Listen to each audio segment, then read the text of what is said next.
Right. So you sort of you talked about like how you've sort of had a passion since you were a kid in terms of sports.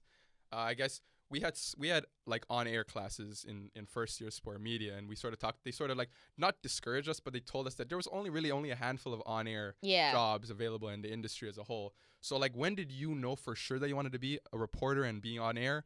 And like, what did your family say about it? Like, what were their first initial thoughts when you brought it up? Well, I'm a first-gen Canadian, so I mean, all my mom knew was like, come to Canada, work twice as hard, and make sure your daughter has an opportunity. So I'm sure when I told her, Mom, I really think about this sports thing, she was just like, girl, I don't know, bust my butt for you to be having these wild dreams. But I mean, kids of immigrant parents understand what that looks like, okay? Like, so your parents have come to this country. They work so hard.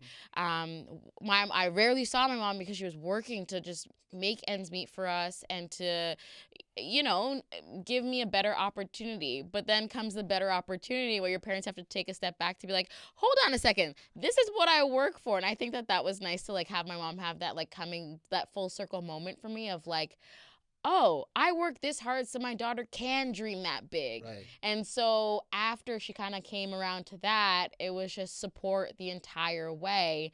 I actually love 30 for 30s, love like long features. Right. So I thought initially that I would be going into editing or producing. Interesting. And I still love it. Like, I still love chasing stories that way. I think that's why I like thrive and kind of like that reporter role, because I think I always have that bug in me. So that's honestly like where I thought I would end up, or even editing. Like, I love Adobe. I love like, wow. I just like putting things together.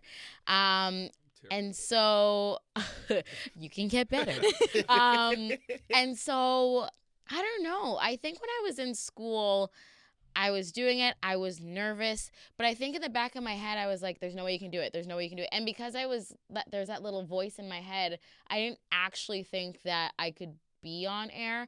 But then it came to a point where I'm like, girl, who better to tell the stories you want to talk about than you? You better, right? So then I think the second year I was just like, just give it your all. Who cares if it doesn't work out for you? Just try it. And I like fell in love with it. And I think that the goal for me long term is to kind of be like Elisa Salters. Like, she does her sideline. Yep. She jumps into the NBA, dips into NFL sideline, but she's still at the big boys table when it comes to like the long features. And I think that that's kind of what it is. For me right now, when I'm talking about like plans, and some people might be like, really? It's just like, I'm here to tell the stories for myself, front the stories until I get to a point and I'm comfortable enough in my career where I don't have to front my stories, where I could just let the pieces speak for themselves and just be like, yeah, I put that together.